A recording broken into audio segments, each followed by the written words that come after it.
All right, today we're going to go through one of the staples in our offense. This concept came from this Super Bowl game against the Patriots, so that was the year that we installed it for the first time, and it's become like literally a go-to play in our offense. We will run this direct snap in the middle of a series, 1st and 10. We'll run it on the goal line. We'll run it on the 50-yard line. Does not matter. We'll go tempo and sprint to the line and just run it. We'll run it on 4th and 1. We'll run it. We'll have it as a tempo 2 is what we call it, where we check the sideline for a play and then we'll send it in if the defense doesn't jump off sides. And it really just in my opinion, it's better than a quarterback sneak, because normally when you run a quarterback sneak from under center or even from the gun, the defense knows that it's coming. And there's a couple of reasons I don't like the quarterback sneak. The first one is you're putting your quarterback at risk. I don't care how talented your quarterback is or whatever. When you put 22 bodies in the same area and you start piling them on top of each other and guys are twisting you don't want them, violently in a pile with your quarterback. It's just not good for your team. Second reason that I don't like the quarterback sneak is you can see it coming, right? If it's 4th and 1 and you're on the goal line or whatever the situation is where it's obvious that you're going to run a quarterback sneak, it doesn't matter if you're good at it and can get it or not. You're still putting your quarterback at risk. Like, I don't see there to be an advantage, especially if you're a spread team.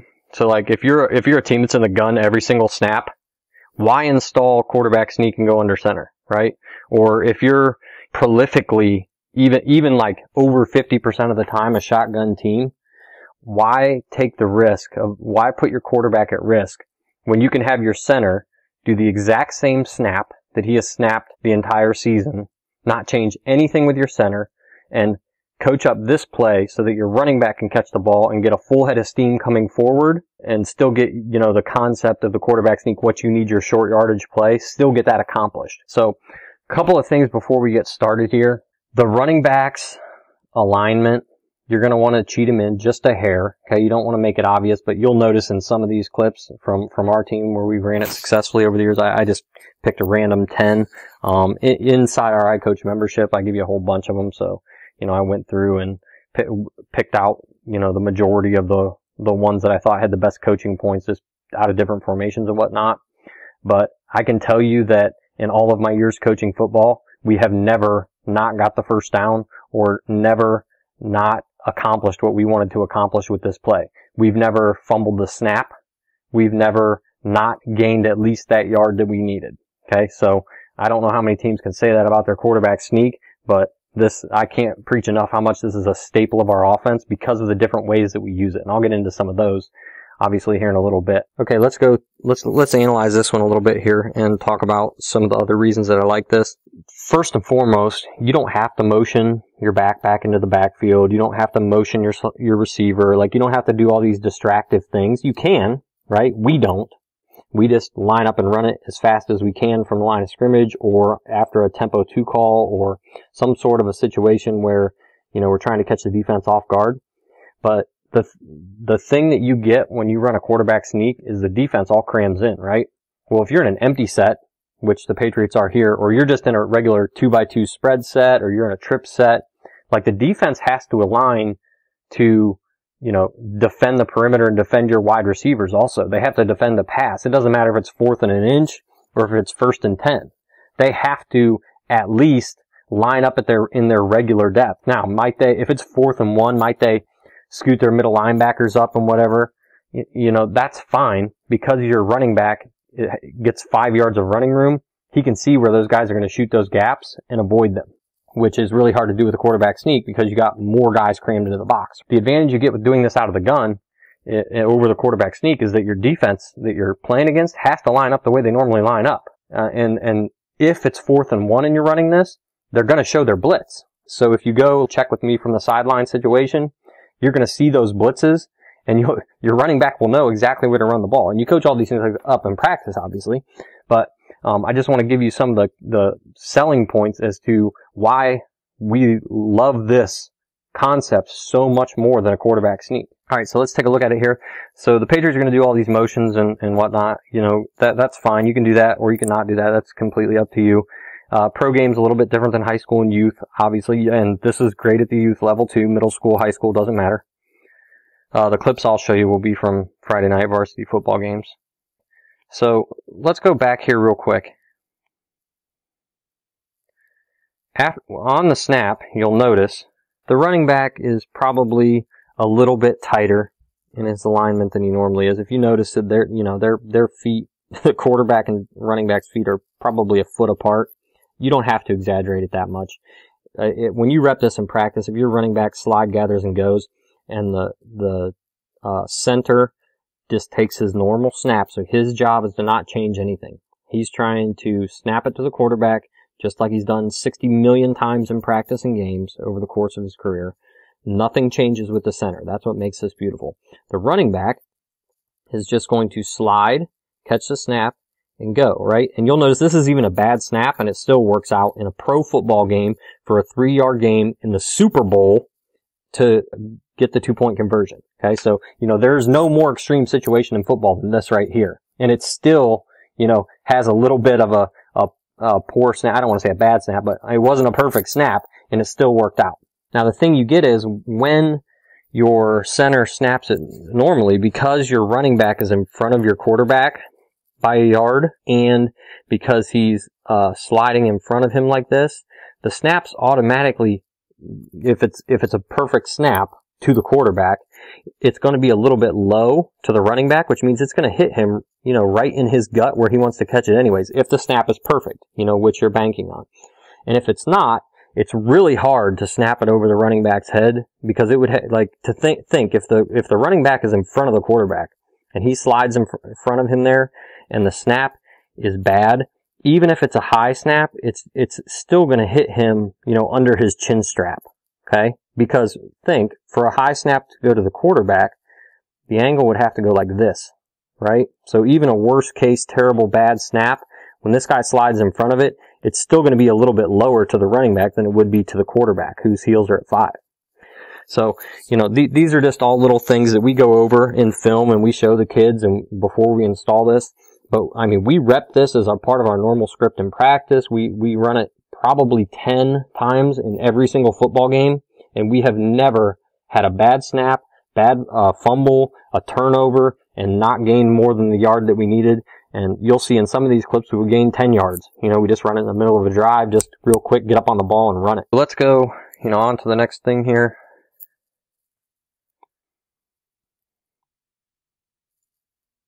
Okay, this is just a basic look at it.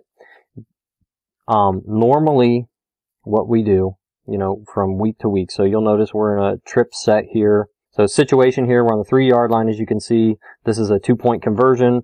We line up in trips. Our splits in Patriot when we run it are 1-foot splits. We call them red splits. That's based on the team that we play. So if we're playing a team that we know is going to line up based off of our splits, yes, we will go wider. We will go green, huge, big splits, 3-foot splits. If it'll widen the defense out, like if we're in the middle of a drive or whatever and it's in a different situation. But because we're down here on the goal line, we take our red splits is what we call them. They're 1-foot splits. By install, we wedge block this, just like a quarterback sneak. So we're wedge blocking this straight into the end zone. If you have aggressive defensive ends that are going to close, right, or outside linebackers that close real hard, there are some things that we're going to show you how to do, and we'll get into that later. This was not one of those situations. So this team, when we went trips, we knew how they were going to line up. So we game plan this week to week. Doesn't change anything for the linemen. The only thing it's going to change something for is what formation are we going to be in and what are those guys' jobs. And really it's just one person that we're talking about that we have to teach something week to week if we're going to change it. So we scheme this into the week. Like we spend time as a coaching staff going through, okay, what makes sense? What's the best formation we can run it out of? Because remember, the defense, week to week has no idea. Like if you're running this out of a different formation from week to week, the defense has no idea when it's coming. And by the time they figure it out at halftime or whatever, if you have a second one or whatever, we've done that at times too. But you don't even need to do that. You can run it the same formation as long as you're running other things out of those formations the entire game, and the defense will never figure it out. Okay, it'll still work. We knew that their outside linebackers don't crash real hard and they couldn't get there, right? So you'll notice the split here. We're pretty tight on the quarterback. We're going to slide and we're going to go. So let me get rid of some of this stuff here. Okay, snap the ball, catches, hits him perfectly right in the chest. And if you watch this linebacker that's trying to blitz, He literally has no idea where the ball is. Okay? So you notice, but neither one of those linebackers, by the time they can react to where the ball is, he's already in the end zone. Let's watch this one more time. So watch the offensive line.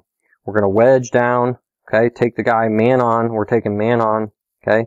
We had a 3 technique here to the right, so there was no need to double team those guys. And our wedge rules, let's go over those real quick. Sorry. Okay, so our wedge rules are pretty simple. This defense lined up in their normal defensive alignment. They didn't cheat down and play like 2 shades or anything goofy like that. They stayed with a traditional front that we saw the whole football game. So our kids knew that we'll combo the nose, we'll step and make sure that end does not become a factor. We'll kick out this 3 technique. The right tackle here is just going to make sure there's no outside threat. And then the linebackers, we are comboing with the center and the guard to this linebacker, and the running back's job is just to avoid the other one. Okay, so let's watch this one more time here, and I'll kind of slow it down.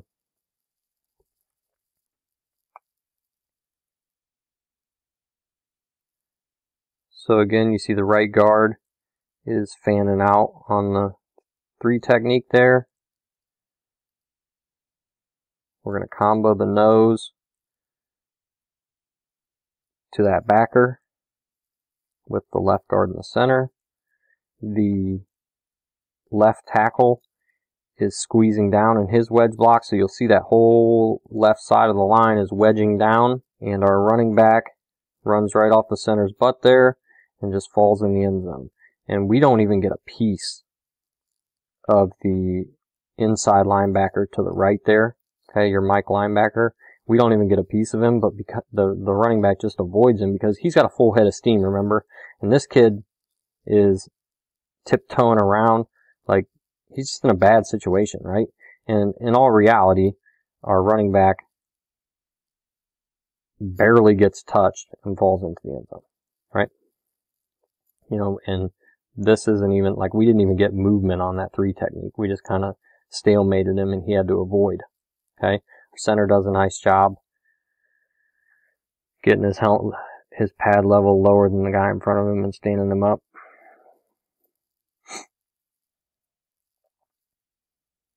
And our right tackle took that end because he thought he was a threat there.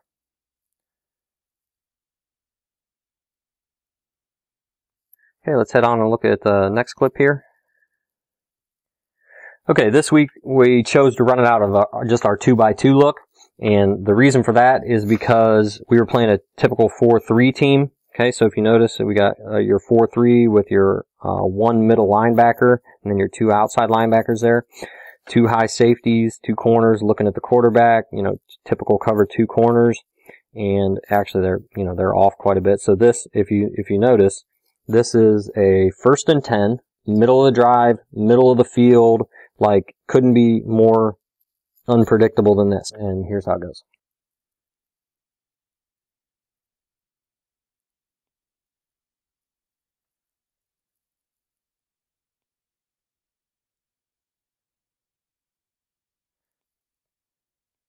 We get a 6-yard gain, easy 6-yard gain with our running back barely getting touched until he gets tripped up and tackled. Okay, so let's go through the way we blocked it this week against this 4-3. All right, so because we're playing just a typical 4-3, we did what we call a base block. So this is just basically it's ISO blocking is what we did because we have numbers on them in the box. Because we're in spread, what spread does, our 2x2 set, is it widens these linebackers out. So he's going to go out here, and we just have this one guy in the middle, right? So we can combo the nose with the guard in the center. We can fan to the defensive ends, and our other guard's going to kick the 3 technique, right? So if you notice, our tackles get their butts inside, and they stand their guys up. You know, we got a pretty good pad level by all of them here. And as you can see, we drive that double team right into the Mike linebacker's lap. You can see our tackles do a great job of stepping inside and making sure they got their helmet on the inside of the defensive ends. The guard and tackle, the center guard combo, they drive him right into the Mike linebacker's lap. He can't even see the running back has the ball. And look at the size of this massive hole, you know, on 1st down that we have to run through, right? And he can pretty much go either way because our 3 interior linemen, we got a guy gets pancaked. We get the nose drove off the ball. into the Mike linebacker's lap. Our running back sees this inside or outside linebacker that our receiver's not there yet, and he just chooses to avoid him. You know, I think if he could have just kept right on going where he was going, he'd have might have scored a touchdown. But that's irrelevant. Okay, we'll take 6 yards on first down. I like the drive by the offensive line. You know, our interior guys did a great job there. Let's watch this one more time. Our slot receiver could have done a better job on that linebacker up top there. If he would have just washed him down. Okay, let's go look at the next clip here. Okay, this one we were doing our check with me on the sideline. This is right after we scored a touchdown. This is a 2-point conversion, as you can see. This time, we're in a twin set, so we have 2 backs and then 3 wide receivers. So we go tempo here so that we can check with me from the sideline to get the play call. And when we run this out of twins, it's for one reason. It's because they have aggressive defensive ends.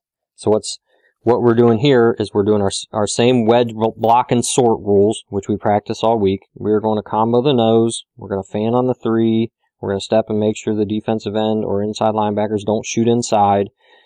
Because they played heavy on this tackle right here, we are going to block down our, typical wedge block rules down on him.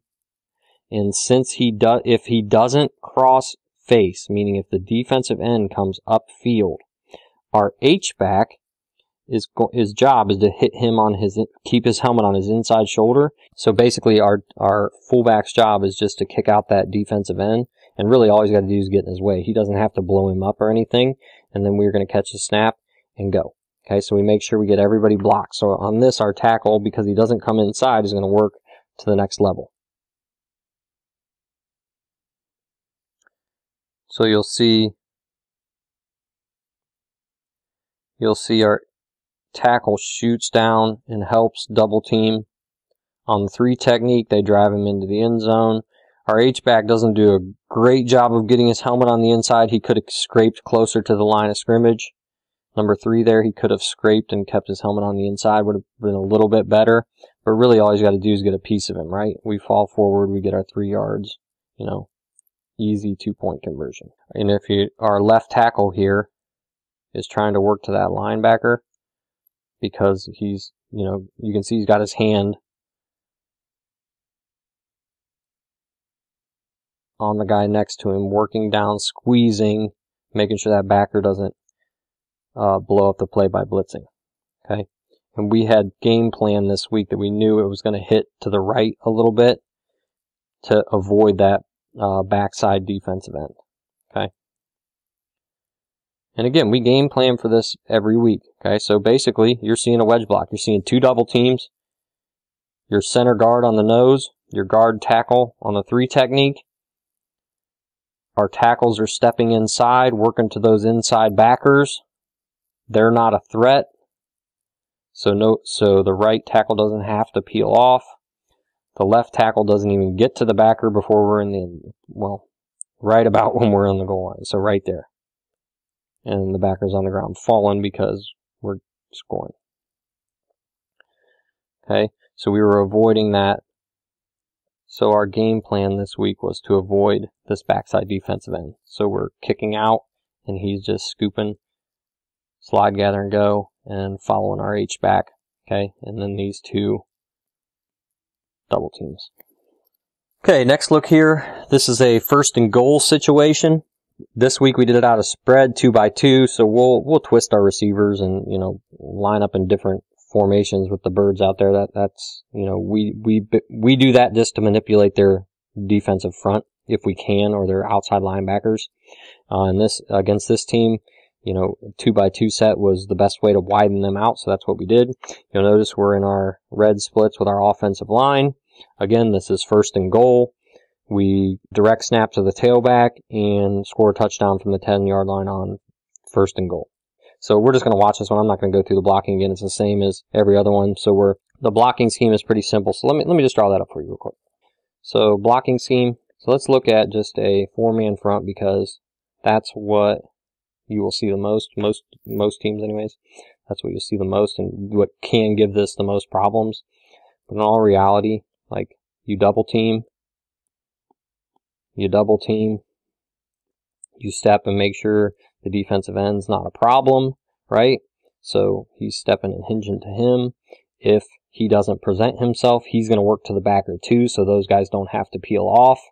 And if need be, okay, so we know every week which defensive end we're avoiding, okay, and it's always the 3 technique side, just so you know. So we know which defensive end we're avoiding, so the guy, he's going to catch the ball, and he's going to stay tight and avoid this guy. If this guy's over aggressive and he closes real hard, and we know that that's what they do as a football team, then we'll just go in a 2-back set, and we will put the receivers where they need to be to make sure the Sam backer and the Will backer are out of our way, and we will kick him out, catch the snap, and go. Okay, and we know we just gotta stay off that H-back's butt once we get the ball. So that's the general blocking scheme for this. And again, if it's a 50 front, you just wedge block it. Okay, so again, I'm not going to go through the blocking scheme on this one. We're just going to watch some of these clips. You can see it run out of a couple different formations. This is just our 2x2 set. We call this spread twist. Okay, offensive line does a great job getting some movement. That defensive end doesn't even have time to be a problem. The right defensive end here doesn't even have time to be a problem, because you'll notice our tackle puts one hand on, just shoulder shrugs him basically, and it's too late, right? Our back's already got a full head of steam coming downhill. Tackle gets to that backer, and you don't get easier touchdowns than that. Okay, we even got a pancake in there. I love it. Okay, next one. Okay, this next one here is a 4th and, a foot, whatever it is, middle of the field. Okay, as you can see, because it happens so fast,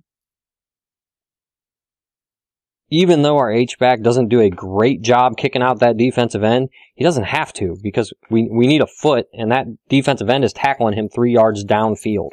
Again, this is something you can run in any situation. So this is 4th and 1. They pretty much, then this week we schemed it. We needed to run it out of a 2-back set because of their defensive alignment. We get the look that we want, and we line up and run it. 4th and 1, right? We play fast. We go. We're not putting our quarterback at risk.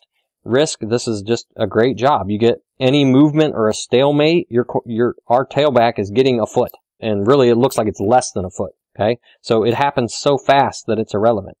And we're not putting our quarterback at risk. So tailback's going to slide, gather, and go. Full head of steam downhill. Doesn't have to do much tiptoeing. Fall forward, get the first down.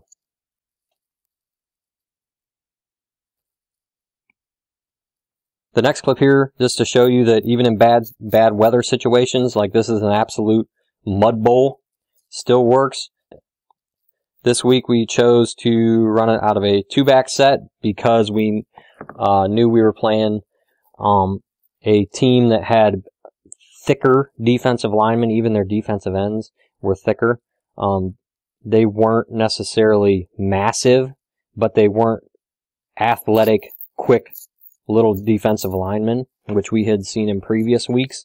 And this is our rival too. So this is week 10. And, it's a complete pouring down rain all day, playing in the mud, couldn't be worse conditions, right? All our kids are covered in mud, and you see it still works out because we rep it and practice it so much.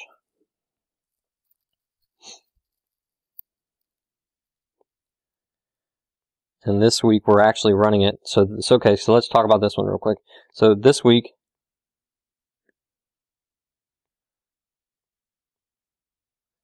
we're running it out of a tray set, which we call tray. If you'll notice, we have, let me get my marker here. You'll notice we have a tight end. And the reason we did that was to widen this guy out so that we could combo these guys, right? So we got combo, block down. So it's our same wedge block. And this guy's not a factor because of the way he lines up off the ball like that. Okay, he's not down on the line of scrimmage, and even if he was, it's irrelevant because we're going to remember when we have an H-back and we're kicking out that defensive end, we're going to stay to this side. The reason we didn't put the tight end in there was just to widen this guy's alignment a little bit, make things easier on us. So we're comboing to both of the inside backers, and life is good. It works out well.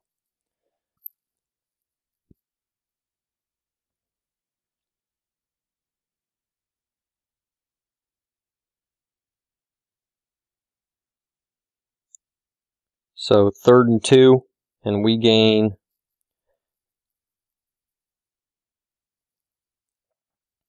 5, 10, 15, 20, almost 23, 24 yards because of the great effort by our tailback. Our offensive line does a great job making sure we get the guys blocked that need to get blocked. And, you know, it's just, like I said, it's a great concept. So we get 23 yards on a 3rd and 2.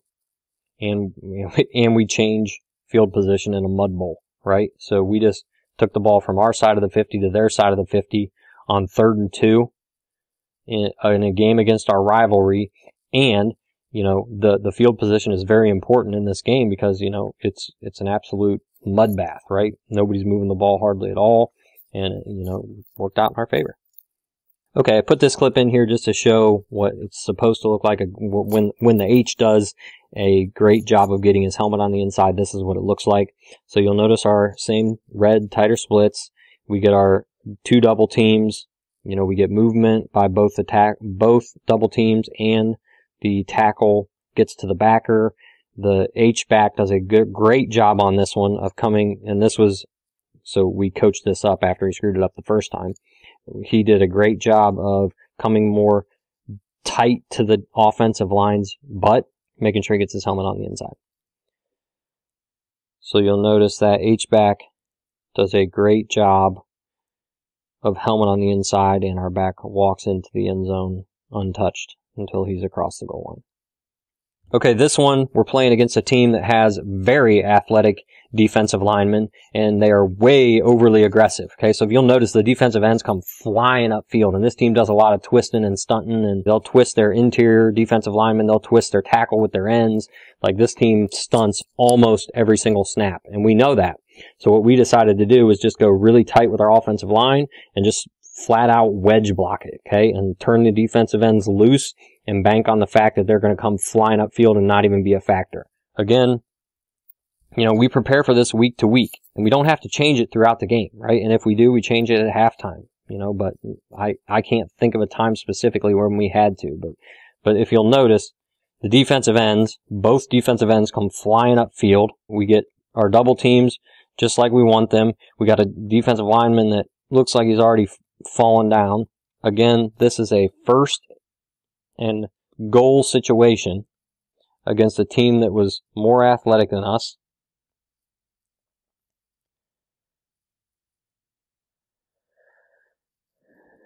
I mean, just watch this crazy technique by this guy. This 3 technique is cocked in and literally just bear crawls and dives through our offensive line because they just try to wreak havoc. Like I said, they stunt on every play, and you know, it still works out even with the worst case scenario of the stunt and defense that we're seeing. This concept still works in our favor.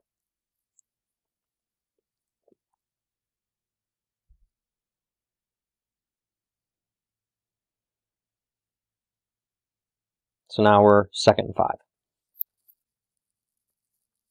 Okay, we got 2 more here. This is another one that was in a mud. This is early in the game, though. Just wanted to show this one because we run it out of our spread look. It's a clean look at it. We get our 2 double teams. Not a lot of movement, but because we were in the mud, we did do a good job of making sure that we got to the next level defenders. Our tackle up top saw the defensive end was going to be a threat, so he kicked him out. Great job on 1st down. Okay, this one here, we got 3rd and 1, middle of the field. We go with our tempo to try to get them to jump off sides. They don't, so we just run our direct snap here. We're on our own 34-yard line, and watch the result of this one. So we go tempo, doesn't work. They don't jump off sides. We get the play from the sideline. We're going direct snap. Nothing's got to change. Running back tightens his split hair. We get our both combos.